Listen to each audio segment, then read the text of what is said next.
주의 성령의 강물이 나를 채우고 넘쳐 온 땅에 흘러가는 꿈을 꾸네. 주의 성령의 강물이 나를 채우고 넘쳐 온 땅에 흘러가는 꿈을 꾸네. 다와 그의 형제들을 낳고. 아멘. 자, 오늘 이제 마태복음을 시작하게 되는데, 여러분 마태복음 그 다음에 또 다른 복음서가 뭐가 있죠?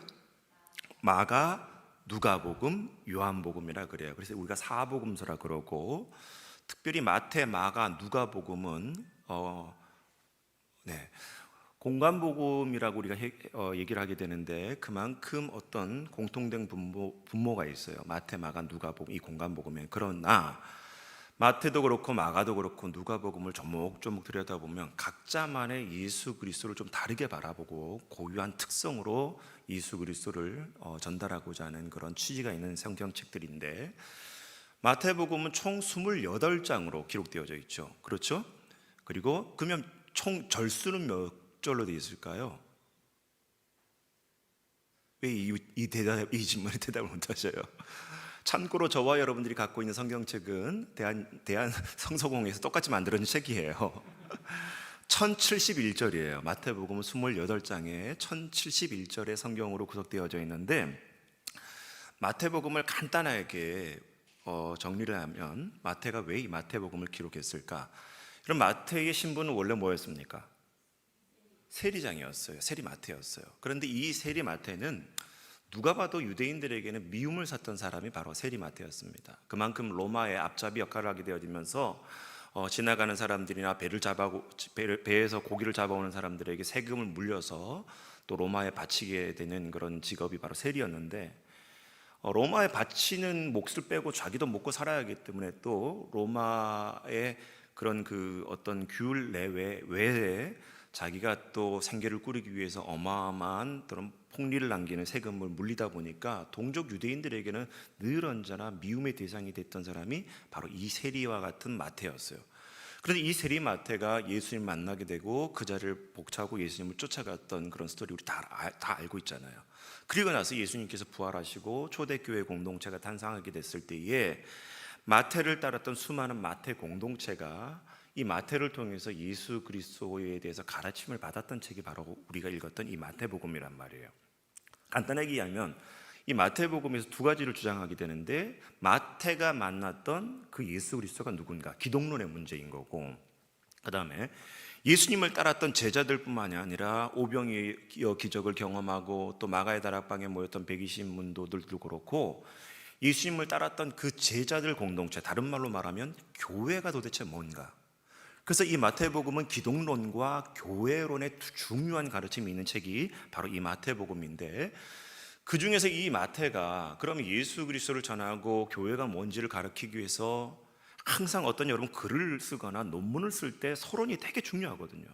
자기가 주장해야 될 그 주장의 근거를 서론에서 정확하게 이유를 설명을 하고 그 근거 제시를 해야 되는데, 예수 그리스도가 누구인지 교회가 뭔지를 밝히기 위해서 설명하려고 했었던 이 마태가 마태복음 1장에서 언급했었던 방법은 뭐냐면 바로 족보 얘기를 시작하게 되는 거예요. 자, 여러분 마태복음 1장 다시 한번 1장 1절 어떻게 기록되어져 있죠? 시작. 아브라함과 다윗의 자손 예수 그리스도의 계보라. 우리 개역개정 성경에는 아브라함과 다윗의 자손 예수 그리스도의 계보라 기록되어 있지만은 원래 이 헬라어 원문을 보다 보면 예수 그리스도는 아브라함과 다윗의 자손이니라 이렇게 기록되어 있는데, 또 그 순서에서도 아브라함과 다윗의 자손이라고 표현하지 않고 헬라어 원문을 보다 보면 다윗이 먼저 이름이 밝혀집니다. 예수 그리스도는 다윗과 아브라함의 자손이니라 이렇게 헬라어 원문에 기록되어져 있어요. 근데 우리말에는 번역을 하다 보니까 창세기 아브라함이 먼저 나온다고 해서 아브라함이 먼저 넣었지만, 정확하게 신학적으로 얘기하면 예수 그리스도는 다윗과 아브라함의 자손이니라 이렇게 원문으로 기록되어져 있습니다. 자, 그런데 왜 마태가 예수님을 설명하기 위해서 끌어들인 첫 번째 인물이 다윗과 아브라함이었을까? 이걸 가르치려고 제가 오늘 쓴 거예요. 자, 여러분 성경을 보다 보면 여러 가지 언약이 나오는데 우리가 잘 알고 있는 언약이 있습니다. 창세기에 보다 보면 제일 먼저 초반에 어떤 언약이 나오죠? 노아의 언약, 무지개 언약이라고 얘기하는 노아의 언약이 나와요. 그 다음에 창세기 12장에 가서 누구를 부르십니까? 아브라함을 불러요. 저하고 여러분 성경책 똑같죠?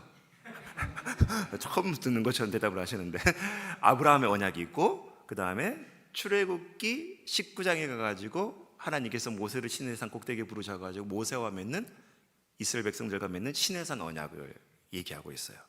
그 다음에 사무엘하 7장에 가다 보면 하나님이 다윗과 언약을 맺으면서 다윗의 왕위가 영원히 견고해지라고 하는 이 다윗의 언약이 네 번째 언약이 있고, 그 다음에 열왕기 상에 가다 보면 솔로몬이 성전을 건축을 하고 하나님 앞에 봉헌했을 때 이 성전을 향한 하나님의 언약이 바로 성전 언약이, 이렇게 대표적으로 구약 성경에는 5가지 정도의 언약이 기록되어 있어요. 그런데 그 중에서도 오늘 예수님의 족보에는 다윗과 아브라함이 등장하게 되는데 이 다윗과의 언약이 되게 중요해요. 다음 화면 우리 전사님 넘겨줘 볼까요? 네. PPT 다음 화면 좀 넘겨주시면, 왜 예수 그리스도의 족보에서 아브라함보다 다윗이 먼저 나오게 됐는가? 이 다윗의 이름을 좀 보면 여러분 재밌는 것이, 우리는 영어로 이제 알파벳이 이렇게 24자가 있지만 히브리어는 여러분 글자가 22자가 있거든요. 근데 이 히브리어를 보다 보면은 우리가 A, B, C, D 이렇게 알파벳이 있듯이 다윗의 이름을 표현했을 때 이 달렛이라는 단어와 와우라는 단어와 또 뒤에 달렛이라는 단어가 이렇게 붙어져 있어요. 히브리어는 원래 여러분 모음이 없습니다. 나중에 이렇게 모음을 추가로 나중에 현대에서 표기했지만은 원래 고대 히브리어는 모음이 없어요. 그래서 이렇게 자음으로만 표기하게 되는데 달렛이라는 이 발음은 우리가 보통 영어에서 A, B, C, D 할 때 D에 해당되는 것이고, 그 다음에 와우라는 이 단어는 A나 W를 쓰게 되는데 V자를 쓰게 되는 거죠. V자를 쓰게 되고 뒤에 또 다시 달렛이 D가 붙는 거예요. 그래서 영어로 보다 보면 D-A-B-I-D 이렇게 다윗의 이름을 그렇게 영어 표기를 하잖아요. 근데 히브리어를 보다 보면 여러분 달렛, 와우, 또 달렛 이렇게 표현되어져 있는데, 여러분 히브리어는 여러분 어디서부터 읽죠? 뒤에서부터 읽어요. 왼쪽에서부터 읽는 게 아니라 오른쪽에서부터 글자를 읽어가게 되는 거예요. 우리 옛날에 아주 옛날에 그 글씨체를 한글 또 성경책에 그렇게 표현되어 있었듯이 오른쪽에서부터 왼쪽으로 읽어가게 되어집니다. 그런데 이 다윗의 이름에 숨겨져 있는 비밀은 뭐냐면, 옛날에 고대 사회에는 이 알파벳을 가지고 글자를 가지고 자음을 가지고 숫자를 표기를 했어요. 그래서 여러분 달렛이라는 앞에 있는 첫 글자는 1, 2, 3, 4, 5, 6, 7, 8 이렇게 표현할 때에 4에 해당되는 단어가 이 달렛이라는 문자예요. 그리고 가운데 있는 와우, 이 단어는 6이라는 단어예요. 6이라는 숫자예요. 그리고 다시 뒤에 달렛이 붙는데 이 숫자가 또 4가 붙는 거예요. 그러면 4 플러스 6 플러스 4는 뭐가 되는 거예요?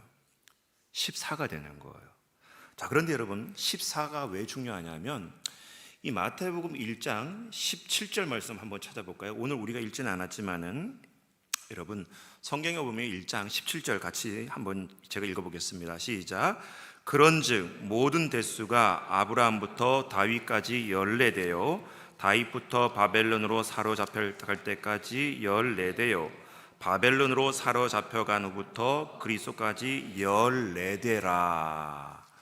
지금 1장 1절부터 16절까지 예수님의 족보가 쭉 등장해요. 아브라함부터 예수님이 태어날 때 그 족보 때까지. 그런데 세 등분으로 나누게 되면 그게 뭐냐면 아브라함부터 다윗에까지 14대, 그 다음에 다윗부터 이스라엘 백성들이, 남유다 백성들이 포로로 끌려갈 때까지 14대, 그 다음에 바벨론 포로에서 요셉의 예수님의 육신의 아버지 요셉에 이르기까지 14대 해가지고 14대, 14대, 14대 총 42명의 이름을 거론하게 되어지면서 예수님의 족보를 펼쳐가게 되는데, 여기서 다윗의 이름에 감춰져 있는 4 플러스 6 플러스 4 총 14라는 이 숫자가 어떻게 보면 이스라엘 백성들에게는 7이라는 숫자가 완전수거든요. 근데 그 7이 하나가 아니라 2배로 붙어져 있는 이름이 바로 다윗의 이름이라는 거예요. 그래서 14대, 14대, 14대 이렇게 의도적으로 마태는 표현하게 되어지면서 뭘 얘기하려고 했냐면 사무엘하 7장 12절과 13절, 16절에 보다 보면 이 다윗의 왕위가 영원히 견고해질 것을 얘기해 주고 있는데, 참고로 여러분 다윗의 아들이었던 솔로몬이 죽고 나서 남유다와 북이스라엘이 갈라지잖아요. 남유다는 르호보암이 왕이 되고 북쪽은 여로보암이 왕이 되면서 나라가 갈라지고 난 다음에 이 두 나라가 기원전 722년에 북이스라엘은 아수르라는 제국에 의해서 패망을 하게 되고 남유다는 기원전 586년에 바벨론이라는 나라에서 패망을 해요. 그러면 나라가 있는 겁니까? 없는 겁니까? 없는데도 불구하고 하나님께서는 사무엘하 7장 12절과 16절까지 이르러서 다윗의 왕위가 견고하겠다고 약속해 줬는데 이걸 어떻게 해석해야 되냐는 거예요. 자, 우리 한번 12절, 13절, 16절 읽어보겠습니다. 시작. 내 수완이 차서 내 조상들과 함께 누울 때에 내가 내 몸에서 날 내 씨를 내 뒤에 세워 그의 나라를 견고하게 하리라. 그는 내 이름을 위하여 집을 건축할 것이요 나는 그의 나라 왕위를 영원히 견고하게 하리라. 내 집과 내 나라가 내 앞에서 영원히 보존되고 내 왕위가 영원히 견고하리라 하셨다 하라. 아멘. 분명히 북이스라엘과 남유다는 역사상에서 사라졌어요. 왕의 그 계보가 끊어진 민족이 되어버렸음에도 불구하고 하나님은 다윗에게 이 약속을 하고 있는 거예요. 너의 왕위가 영원히 견고하리라. 그러면 이 다윗에게 한 언약은 물리적으로 어떤 가시적인 나라가 아니라 보이지 않는 영원한 하나님의 나라를 다윗에게 약속해 준 것을 믿으시기 바랍니다. 대단히 중요한 거예요. 역사상에 사라진 나라였지만 하나님께서 그 왕위를 견고하게 하겠다는 것은 이스라엘 왕뿐만이 아니라 온 세상의 만왕의 왕, 하나님의 아들이시면서도 그 모든 권세와 능력을 갖고 계신 분이 이 땅에 하나님의 나라를 일구기 위해서 친히 몸소 오셔서 교회 공동체를 세우고 과거의 구약의 이스라엘이 이루지 못했던 하나님의 나라를 세우기 위해서 새로운 영원한 왕으로 등장하는 인물이 있는데 바로 그가 예수 그리스도이시고, 이 예수 그리스도가 그 다윗의 언약을 이어받았던 다윗의 가문에서 태어나게 되는 그 스토리를 증명하면서 봐라, 너희들이 구약의 유대인들이 지금까지 예수님 당시에 살고 있었던 유대인들이 대망하며 기다려왔던 그 메시아가 바로 이 예수다라는 것을 증명해주고 있는 바로 이 족보의 언급이 여기에 실려져 있는 거예요. 그 다음에 두 번째로 여러분 누구의 이름이 나오냐면 아브라함의 이름이 나와요. 여러분 참 우리는 이렇게 아브라함의 말씀을 이렇게 말씀 카드를 보다 보면 되게 좋아하잖아요. 근데 여러분 그걸 그냥 좋아하지 말고 이 구절을 이해를 하고 하면 더 은혜가 될 줄 믿는데, 창세기 12장 2절과 3절 말씀 한번 같이 읽어보겠습니다. 시작. 내가 너로 큰 민족을 이루고 내게 복을 주어 내 이름을 창대하게 하리니 너는 복이 될지라. 너를 축복하는 자에게는 내가 복을 내리고 너를 저주하는 자에게는 내가 저주하리니 땅의 모든 족속이 너로 말미암아 복을 얻을 것이라 하신지라. 아멘. 아브라함에게 이 창세기 12장 2절에서 3절까지 많은 약속을 하게 되는데, 첫 번째로는 복의 근원이 되겠다라고 하나님께서 약속해 주셔요. 복의 근원. 두 번째로 뭘 약속하냐면 많은 민족의 조상이 될 것이라고 약속을 해주게 됩니다. 그래서 우리 마태복음 1장 2절에 보다 보면 어떻게 기록되어져 있습니까? 아브라함이 이삭을 낳고, 이제 낳고 얘기가 시리즈로 이어가게 되는 거예요. 이삭을 낳고 이삭이 야곱을 낳고 야곱이 또 누구를 낳고 쭉 16절까지 낳고 하는데, 여러분 저도 그렇지만 사실 우리가 성도들이, 교인들이 성경책을 볼 때 제일 지루한 얘기가 뭐예요? 족보 얘기 아닌가요? 왜 그렇게 족보 얘기가 나와요? 그런데 여러분 구약의 족보하고 지금 마태복음의 이 족보하고 차이가 있는데, 구약의 족보는 누가 이 쭉 이어지면서 뭐로 끝나냐면 죽고로 끝나요. 누가 몇 세에 죽고 이렇게 끝나요. 근데 여러분 신약 성경 이 마태복음 1장에는 죽고 얘기가 아니라 뭐가 나와요? 낳고가 나와요. 여기 이제 몇 달 뒤에 저기 낳고 고백할 사람들이 몇 사람 있는데 은혜인 줄 믿습니다. 네. 본인 당사자들은 아멘 안 하네. 큰일 났네요. 구약은 죽고 얘기로 끝나는 책이었지만 신약은 낳고 새로운 생명으로 나오는 책이 성경이라는 거예요. 신약 성경이라는 거예요. 자, 그런데 복의 근원이 되겠다라고 얘기하는 것은 아브라함이 너가 복을 받을 것이다라는 얘기가 아니라 너를 통해서 이 복이 온 세상 가운데 흘러감을 얘기하고 있는 거예요.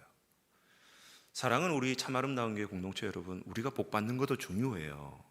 근데 그 복을 가둬놓는 인생이 아니라 복을 흘려보내는 삶이 될 수 있기를 주의 이름 축복합니다. 아브라함에게는 정말 큰 복이에요. 이게 복의 근원 된다는 자체가 이미 복인 거예요. 그리고 두 번째는 믿음의 조상이 되겠다고 하면서 하나님께서 뭘 보여주냐면 아브라함이 누굴 낳았다고 기록되어 있죠? 이삭을 낳았다 그랬어요. 하나님께서 아브라함을 부르실 때에 75세에 부르시는데 이삭을 낳을 때 나이가 여러분 몇 세였냐면 100세예요. 아니 많은 민족의 조상이 되겠다고 했으면 하나님께서 언약을 주시자마자 순풍순풍 낳게 해야 되는데 25년 동안 아브라함이 기대했던 그 자식은 놓지 못하게 만듭니다. 그러니까 아브라함이 조급해가지고요, 창세기 15장에 보다 보면 내 종이었던 이 엘리에셀을 하나님 내 상속자로 삼아야 됩니까? 라고 했을 때 하나님께서 아니다, 네 몸에서 태어날 상속자여야 된다 얘기해요. 그러니까 또 조급해가지고 이제는 자기의 몸종이 사라의 몸종이었던 하갈과 관계를 맺어서 이스마엘을 낳게 되잖아요. 그러니까 여러분 지금 보면은 이 하마스하고 그 이스라엘이 지금 싸우고 있는 모든 전쟁에 거슬러 올라가면 그 원인이 누구한테 일어나냐면 아브라함한테 문제가 있는 거예요. 그때 조금만 기다렸으면 이스마엘을 안 낳았으면 이 문제가 없었을 텐데 지금 이스마엘의 후예가 이 팔레스타인과 여러분 이 이스라엘의 갈등이란 말이에요. 결국에는. 그래서 하나님께서 하갈을 통해서 이스마엘을 낳지만 하나님께서도 그 이스마엘이 아니라는 거예요. 그러다가 여러분 한참 하나님께서 아브라함을 찾아오지 아니하시다가 마침내 99세가 됐을 때 갑자기 나타나셔가지고 내년에 이맘때쯤에 사라의 몸에서 아들이 태어날 것이다라고 예고를 해주니까 이 텐트 바깥에서 옆에서 듣고 있었던 사라가 코웃을 치면서 그 얘기를 듣고 비웃는단 말이에요. 근데 여러분 창세기 21장에 가다 보면 그렇게 비웃었던 이 사라가 자기 몸에서 이미 여러분 그 노경이었음에도 불구하고 하나님의 은혜로 이삭을 낳게 되자 그 이삭의 이름을 지면서 뭐라 그래요? 나를 웃게 하시는 이가, 이 소식을 듣는 이도 웃게 하신다고 하면서 그 이삭의 이름을 이삭으로 지었는데 이삭의 이름 뜻이 뭐예요? 웃음이라는 뜻인 거예요. 여러분 하나님의 약속이 우리 인생 가운데 찾아오게 되면 응답되어지면 울고 있던 인생도 웃게 될 줄 믿습니다. 눈물을 흘리던 인생도 하나님의 약속이 이루어지게 된다면 하나님을 찬송하고 기뻐할 수 있는 삶으로 변화되게 될 줄 믿습니다. 그러니까 여러분 잘 보세요. 아브라함에게 75세에 부르시면서 언약을 주시고 100세가 될 때까지 하나님께서 뭘 보여주셨던 거예요? 인간의 노력에 의해서 그 하나님의 나라와 하나님의 그 놀라운 일들이 이루어지는 게 아니라는 것을 보여주시는 거예요. 하나님의 뜻과 하나님의 일은 사람이 아닌 것이 아니라 하나님의 역사심이 있어야 됨을 분명히 가르쳐주고 있는 구절이 바로 이 예수 그리스도의 족보에서 드러나고 있는 거예요. 그러면 이 마태복음 1장 족보에서 이 마태를 통해서 하나님께서 우리에게 가르쳐 주려고 하는 것은 예수 그리스도는 이 땅에 하나님의 나라를 완성하기 위해서 또 십자가에 매달려 죽으시기 위해서 인류의 대를 구속하기 위해서 친히 하늘 보좌 권세를 버리고 이 땅에 오셨단 말이에요. 이스라엘 백성들은 이때 당시에 예수님 당시에는 로마의 여러분 압제를 당하고 있는 고통받고 핍박받고 있었던 민족이었단 말이에요. 나라의 주권이 없었던 민족이에요. 그러니까 정통 유대인들의 대망은 뭐냐면 이 로마를 엎어버리고 쿠데타를 일으키든 아니면 반란을 일으키든 자기들의 나라가 전 세계사 속에 우뚝 서고 있는 것을 간절히 기다렸던 사람들이 정통 유대인들이었고, 그리고 그것을 이루기 위해서는 우리는 구약의 율법을 잘 지켜야 하나님의 은혜로 말미암아 이스라엘이 다시 세워진다라는 간절한 그런 이스라엘의 대망 사상이 있었는데, 너희들이 꿈꾸는 하나님의 나라는 그런 나라가 아니라 하나님의 역사하심을 통해서 이루어진다는 것을 바로 이 족보를 통해서 하나님이 가르쳐주고 있는 줄 믿으시기 바랍니다. 그러면 오늘 이제 말씀을 이 두 구절을 통해서 우리가 몇 가지 교훈을 깨닫기 원하는데, 아브라함이 이삭을 낳은 것이 여러분 100세, 아브라함 100세, 그리고 사라는 90세예요. 여러분 기적입니까? 기적이지 않습니까? 기적이에요. 기적 아니에요? 기적이죠. 여러분 혹시 여기 100세 권사님들 중에 100세 자기가 자식 놓겠다 안 계시잖아요. 성경을 보다 보면 기적 얘기로 시작합니다. 창세기 1장은 무슨 기적이 나옵니까? 말씀으로 천지를 창조하신 기적 얘기가 나와요. 그리고 그 과정 가운데 이 아브라함을 부르시면서 그 믿음의 계보를 이어갈 이삭을 태어나게 하는 것도 하나님의 기적으로 태어나게 하십니다. 그리고 마태복음 1장에 보다 보면 그 예수가 태어난 것도 남자와 여자의 정상적인 육체적인 관계에서 태어난 것이 아니라 성령님에 의해서 잉태됐던 마리아를 통해서 예수님께서 태어나게 되는데, 기적입니까? 기적이지 않습니까? 기적인 거예요. 신약 성경 맨 첫 장에 바로 또 다른 기적이 시작되어지는데, 바로 하나님께서는 하나님의 일을 이루기 위해서 이 세상 가운데 기적을 지금도 역사하고 계시고 베풀고 계신 줄 믿으시기 바랍니다. 그러면 저와 여러분들이 삶의 태도가 여기서 달라져야 된다는 거예요. 오늘 여러분은 기적을 경험하셨습니까? 경험하지 못하셨습니까? 저는 아침에 눈을 뜰 때마다 요즘 너무 감사해요. 정확하게 한 달 전만 해도 눈을 떴을 때 대전이었어요. 근데 오늘 눈을 떴더니 청주네요. 청주에서 가장 아름다운 교회를 섬기고 있네요. 남의 얘기 좀 아멘도 안 하시네. 큰일 났네요. 눈을 떴어요. 근데 여러분, 제가 아침에 눈을 떴을 때가 4시 42분인가 그랬는데, 새벽에 제가 저절로 눈을 떴는 게 아니란 말이에요. 내 노력에 의해서 의지해서 눈을 뜬 게 아니에요. 그 눈을 뜨게 하신 것도 하나님의 기적인 줄 믿습니다. 오늘도 시골에서 모친이 몇 분들과 함께 쌀자루에다가 뭐 이것저것 갖고 또 오셨는데 참 걱정됐거든요. 그 먼 거리를 또 여기까지 온다고 그러니. 근데 안전하게 도착하시고 잠깐 교회 눈만 찍고 가셨어요. 눈도장만 찍고. 저는 그것도 너무 감사하더라고요. 여러분, 저녁 드시고 오셨던, 아니면 직장을 마치고 오셨던 간에 여러분들이 하나님 앞에 예배하기 위해 이 자리에 나왔는데, 여기 앉아 있는 것이 기적입니까? 기적이지 않습니까? 기적인 거예요. 여러분, 우리가 왜 감사하지 못하느냐 곰곰이 생각하면, 내 일상 가운데 수많은 기적이 일어나고 있음에도 불구하고 그것을 기적으로 인정하지 않을 때 감사가 아니라 자꾸 불평과 원망이 일어나게 된다는 거예요. 사랑하는 우리 참 아름다운 교회공동체는 대한민국에서 첫 번째가라 그러면 좀 과장이고, 청주에서 가장 감사가 넘치는 교회 될 수 있기를 주의 이름 축복하며 기도합니다. 두 번째로는 더 중요한 기적이 있잖아요. 저와 여러분들이 예수님을 믿고 하나님의 자녀가 된 것, 놀라운 기적이지 않습니까? 여러분 선택이 아니었잖아요. 여러분 의지가 아니었잖아요. 여러분 노력이 아니었잖아요. 주일에도 말씀드렸지만 철저한 하나님의 그 은혜의 경륜 속에 내가 하나님의 자녀가 되도록 하나님께 나를 붙들어 주시고, 그렇게 갈 수 있도록 인도하여 주시고, 나를 이 자리에 세워주신 하나님의 경륜이었기 때문에 저와 여러분들이 이 자리에 앉아 있는 것인데, 내가 어떻게 구원받았느냐 곰곰이 생각해보면 여러분, 불평과 원망했었던 일도 감사가 될 수 있는 것이고, 근심 어린 그 마음속에 여러분 찬송이 넘치게 되는 것이고, 남들에게 인상치게 겼던 그 모습이 여러분 웃을 수 있는 그런 행복 바이러스를 전하는 우리의 모습이 되게 될 줄 믿습니다. 그런데 중요한 것은 그렇게 날마다 기적을 경험하고 하나님의 은혜를 경험한 우리가 왜 그렇게 예배에 하라 그러면 참여를 안 하려고 그러고, 새벽 기도 나오라 그러면 잘 안 나오려고 그러고, 남의 얘기하는 거 아니잖아요. 여러분, 내가 예배할 수 있는 건강 주심도 하나님의 기적인 줄 믿습니다. 건강이 있을 때 예배 잘 참여하고 몸된 교회를 잘 섬겨야 될 줄 믿습니다. 근데 제가 예전에 듣던 얘기 중에 하나가요, 오늘 새벽에 보니까 한 8명 나왔나 그런 것 같아요. 근데 내일 또 갑자기 어떤 분이 또 갑자기 나올 수 있어요. 새벽 예배 때 이 얘기했다고. 근데 또 여러분, 제가 목회자로서 걱정이 되는 게 뭐냐면, 새벽 예배 안 나오던 분이 갑자기 나오면 되게 걱정돼요. 이게 꼭 무슨 사단이 생기면 새벽 예배 나오신 분들이 계시거든요. 그러니까 평상시 안 나오던 분들이 갑자기 나오면 좋으면서도 반은 또 걱정이 되는 거예요. 또 뭐 사단 나가지고 저렇게 나왔나. 그래도 여러분 나올 줄 믿습니다. 예, 바로 이거예요. 내 삶의 기적이 일상이 되는 삶, 우리 모두가 될 수 있게 주시기를 축복하며 기도합니다. 두 번째, 오늘 이 본문에서 가르쳐주고 있는 것은 그 하나님이 약속의 하나님이라는 거예요.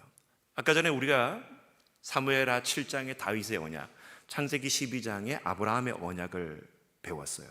근데 언약이라는 것은 여러분 약속이란 말이에요. 쉽게 얘기하며. 근데 여러분, 계약과 언약이 차이가 있다는 거 아십니까? 계약과 언약은 달라요. 계약은 서로의 유리한 조건을 목적으로 서로의 이해관계 때문에 맺어지는 것이 계약이고, 한쪽이 그 계약, 약속 이행을 하지 않을 때는 그 유리한 조건이 서로 무너지기 때문에 파토가 되는 것이 계약이에요. 그러나 언약이라는 것은 서로가 친밀한 사랑과 신뢰와 또 그런 사랑의 관계 속에서 맺어지는 것이 언약이기 때문에 아무리 한쪽이 실수를 하고 한쪽이 그 약속을 지키지 못한다 할지라도 또 다른 한 사람, 반대편의 사람이, 대상이 그 언약을 포기하지 않는 한은 그 언약은 유효한 거예요. 그러니까 성경을 보면 재밌는 게, 여러분, 다윗도 실수가 있고 아브라함도 다 실수가 있었던 인물인데 하나님께서 이 약속을 지키신 것은 뭐예요? 하나님은 포기하지 않으시는 하나님인 줄 믿습니다. 저와 여러분들 중요한 원칙이 여기 있어요. 저와 여러분들이 세례받고 하나님의 자녀가 되겠다고 두 손 두 팔 들면서 눈물 콧물을 흘리면서 막 회개하고 찬양하고 막 그렇게 했었던 순간 이후에 한 번도 죄를 안 지었나요? 하나님을 한 번도 부인해 본 적이 없나요? 수없이 아마 오늘도 살면서 그렇게 하나님 없이 살았던 순간이 있었을 거예요. 계약으로 따지면 우리는 절대 하나님과 맺어질 수 없는 관계지만 언약의 하나님, 오늘도 신실하게 우리의 삶 가운데 약속을 지키신 하나님이시기 때문에 저와 여러분의 하나님이 되신 줄 믿으시기 바랍니다. 자, 그러면 우리가 말씀을 들을 때도 그렇고 또 성경을 볼 때도 그렇고 이 땅에 말씀으로 오신 예수 그리스도를 대할 때도 그렇고 그 약속의 하나님을 오늘도 믿어야 될 삶의 숙제가 있다는 거예요. 말씀을 들을 때에, 내가 말씀을 읽을 때에 오늘 하나님이 나에게 어떠한 약속을 주실까, 그 약속을 기대하는 마음으로 말씀을 듣고 대해야 될 줄 믿습니다. 왜냐하면 그 약속은 그냥 던져지는 것이 아니라 하나님께서 반드시 그 일을 이루실 하나님의 약속이기 때문인 줄 믿습니다. 그렇다면 하나님의 그 약속, 다윗과 아브라함에게 주셨던 그 언약을 지키셨던 하나님이 저와 여러분들에게 어떠한 약속을 줬는지 몇 가지를 살펴보기 원하는데요. 로마서 4장 16절과 17절 말씀 우리 한번 같이 읽어보도록 하겠습니다. 시작. 그러므로 상속자가 되는 그것이 은혜에 속하기 위하여 믿음으로 되나니 이는 그 약속을 그 모든 후손에게 굳게 하려 하심이라. 율법에 속한 자에게뿐만 아니라 아브라함의 믿음에 속한 자에게도 그러하니 아브라함은 우리 모든 사람의 조상이라. 기록된 바 내가 너를 많은 민족의 조상으로 세웠다 하심과 같으니 그가 믿은 바 하나님은 죽은 자를 살리시며 없는 것을 있는 것으로 부르시는 이시니라. 아멘. 여러분, 아브라함의 믿음이 저와 여러분의 믿음이 될 수 있기를 주님으로 축복하며 기도합니다. 여러분, 갈대아 우르에서 아무것도 아니었던 아브라함 인생을 불러서 많은 민족의 조상이 되겠다고 약속하시면서 수천 년 동안 그 약속을 이루셨던 하나님이 저와 여러분에게 주신 그 약속도 반드시 이루실 줄 믿습니다. 그리고 여러분 보세요. 아브라함 한 사람을 통해서 많은 민족의 조상이 되게 하고 복의 근원이 됐어요. 아브라함의 그 믿음의 순종으로 저와 여러분들이 오늘 예수님 만나고 한 가정의 믿음의 세대주가 된 것 감사할 수 있길 기도합니다. 내 인생이 그냥 나만 구원받고 끝나는 것이 아니라 나의 믿음의 순종과 결단으로 내 자녀들이, 내 손주들이 몇 대 걸쳐서 내 후손들이 그 하나님의 나라 생명책에 기록된다면 여러분 얼마나 감사한 일입니까? 그 믿음을 지키기 위해서 우리는 몸부림쳐야 된다는 거예요. 제가 포항에 있을 때 2014년도로 기억합니다. 저희 장신대 성교학 교수님이었던 변창욱 교수님이 갑자기 전화가 왔어요. 교수님 무슨 일입니까? 했더니 본인이 미국에서 유학을 할 때 사무엘 마펫이라는 선교사님의 그 가족들과 친하게 지내는데, 참고로 여러분 이 사무엘 마펫이 누구냐면 우리 장로의 신학대학교 초대 총장님이 바로 선교사님이었었던 사무엘 마펫 선교사였어요.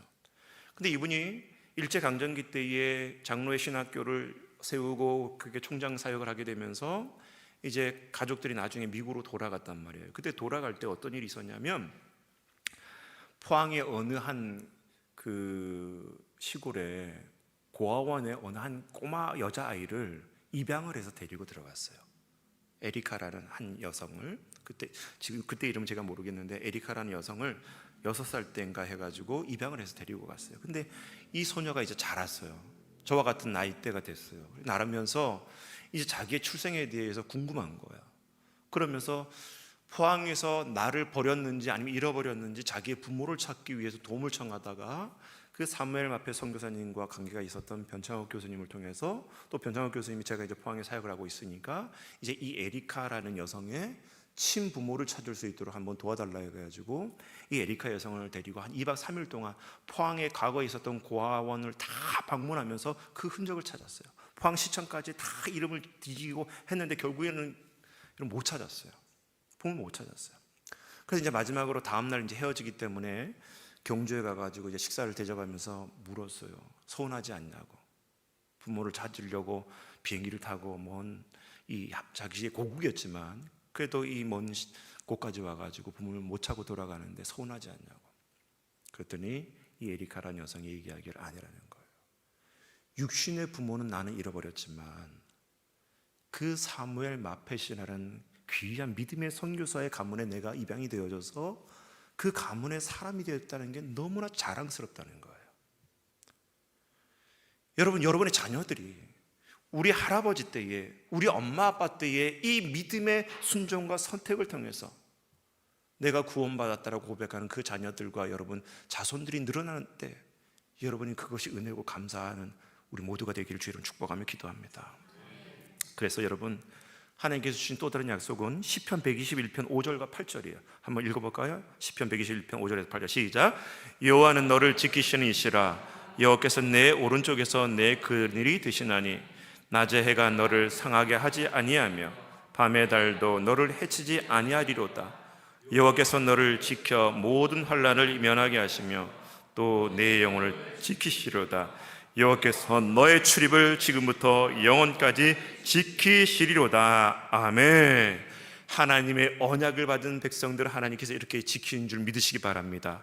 그래서 여러분 삶 가운데 두려움이 오잖아요. 염려가 오잖아요. 불안과 초조함이 오잖아요. 그때도 하나님께서 이사야 41장 10절에서 이렇게 얘기합니다. 같이 읽습니다. 시작. 두려워하지 말라. 내가 너와 함께함이라. 놀라지 말라. 나는 내 하나님이 됨이라. 내가 너를 굳세게 하리라. 참으로 너를 도와주리라. 참으로 나의 의로운 오른손으로 너를 붙들리라. 아멘. 보이지 않는 하나님이지만 지금도 오른손 내미시면서 우리를 붙들고 계시는 그 하나님이 우리 삶 가운데 역사하고 계신 줄 믿으시기 바랍니다.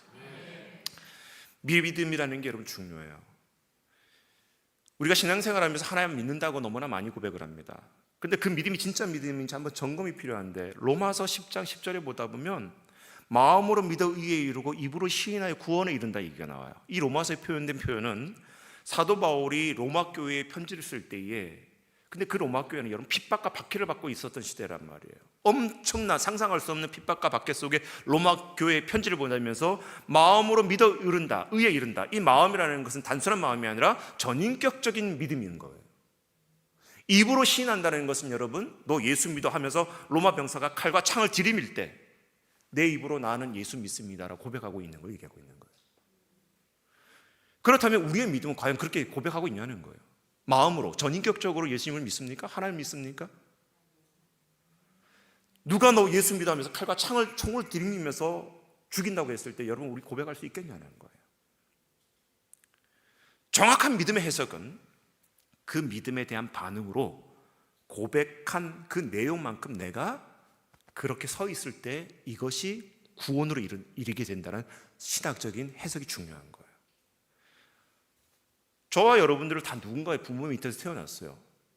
그 부모가 내 친부모라는 걸 믿기 때문에 효도를 하는 것이고 그 가정에서 내가 태어나게 되면서 한 가족을 이루며 지금까지 살아왔던 거예요. 만약에 그 믿음이 없다면 여러분 우리는 어떻게 보면 망나니 인생과 같은 삶을 살 수도 있는 존재였을 거란 말이에요. 그런데 부모가 나를 낳았다 이 사실 하나를 믿기 때문에 그 부모가 내 부모가 되는 것처럼 나의 믿음이 의에 이르고 온전한 구원이 되기 위해서 그 믿음을 내뱉고 고백하는 만큼 하나님 앞에 반응하며 살아가는 모두가 되기를 주의 이름으로 축복하며 기도합니다.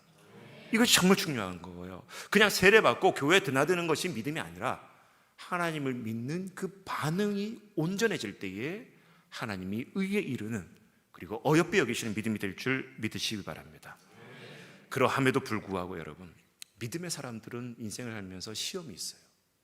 아브라함도 얼마나 많은 시험이 있었습니까? 자식이 없어서 하나님 앞에 원망도 해보고 이래저래 쫓겨다니면서 돌아다니면서 삶의 그 희노애락을 겪었던 아브라함도 마찬가지고 다윗을 보세요. 하나님께서 괜히 다윗을 찍어가지고 사울의 여러분 신하가 되고 장군이 돼가지고 나는 나라를 향해서 열심히 충성했는데 시기와 질투 때문에 여러분 쫓겨다니면서 장인 어른이었던 사울에게 여러분 창 던짐을 받으면서 생명의 위기를 끊임없이 그리고 자기가 사랑하고 또 자기가 사랑했던 그 압살롬 아들에게 여러분 배신을 당하면서 쫓겨나던 다윗의 인생을 보다 보면 절대 순탄한 인생이 아니었어요. 다 한마디로 얘기하면 인생이 시험이었단 말이에요. 그런데 그런 믿음의 사람이 시험을 겪었을 때의 사도 바울은 어떤 말씀을 주냐? 고린도전서 10장 13절입니다. 같이 읽습니다. 시작. 사람이 감당할 시험 밖에는 너희가 당한 것이 없나니 오직 하나님은 미쁘사 너희가 감당하지 못할 시험당을 허락하지 아니하시고 시험 당할 즈음에 또한 피할 길을 내사 너희로 능히 감당하게 하시느니라. 아멘. 이 마태복음 족보를 통해서 우리에게 가르쳐 주시는 교훈, 아브라함과 다윗을 통해서 가르쳐 주는 교훈이 바로 이거라는 거예요. 하나님의 언약은 지금도 이루어지고 있는 줄 믿으시기 바랍니다. 그리고 그 믿음을 따라 살아가는 사람들에게 많은 시험이 온다 할지라도 그 영적인 눈을 열고 하나님의 일하심을 믿어야 되는 것이고, 지금도 우리에게 주어진 약속을 날마다 기억하면서 찬송하며 살아가야 될 줄 믿습니다. 이 얘기를 하고 이제 우리 찬양하기 원하는데요, 제가 예전에 청년들한테 이 예화를 했을 때 참 청년들이 많은 고민을 하더라고요. 미국의 어느 지역에 오랫동안 가뭄이 들어서 비가 오질 않았어요. 몇 년 동안 비가 오지 않아가지고 그 지역 교회가 이제는 더 이상 이렇게 하면 안 되겠다, 교회가 모여서 다니엘 기도회처럼 합심 기도하고 비가 오도록, 농작물이 다 말라가지고 이제 더 이상 먹고 살 수 없는 그런 위기가 오게 되니까 교회가 합심해서 기도하자고 다 모여서 매일 저녁마다 모이고 주일에도 그 문제를 놓고 간절히 기도했는데 몇 주 지나고 나서 놀랍게 비가 쏟아지기 시작했어요. 근데 여러분, 예배를 드리다가 예배를 마치고 비가 쏟아지기 시작했는데 놀라운 상황은, 그렇게 비가 오게 해달라고 간절히 기도했음에도 불구하고 우산을 들고 온 사람은 그 교회 주일학교 꼬마 아이밖에 없었다는 거예요. 비가 오게 해달라고 기도하면서 우산을 안 갖고 다닌다. 온전한 믿음이 아닌 거죠. 하나님의 약속을 받은 자라면 약속을 받은 자답게 살아갈 수 있는 모두가 되기를 축복합니다. 이게 우리의 신앙의 모순인데 항상 이걸 뛰어넘어야 된다는 거예요. 이제 여러분, 이제 말씀을 결론 짓고, 오늘 이 다윗과 아브라함을 통해서 하나님의 나라 약속을 이루기 위해서 지금도 이루고 계신 하나님, 그리고 하나님의 그 구원사 속에서 예수 그리스도를 통해서 저와 여러분을 구원하기 위해 그 만왕의 왕 되신 예수 그리스도를 이 땅에 보내셨던 그 놀라운 사랑의 하나님이 지금도 우리와 함께 계심을 믿고 또 남은 한 주가 승리하는 모두가 되겠습니다. 채워주소서, 부어주소서, 거룩하신 주 성령 내 안에 넘쳐 흐르는 사랑의 노래, 열방을 향하여 흘러가리.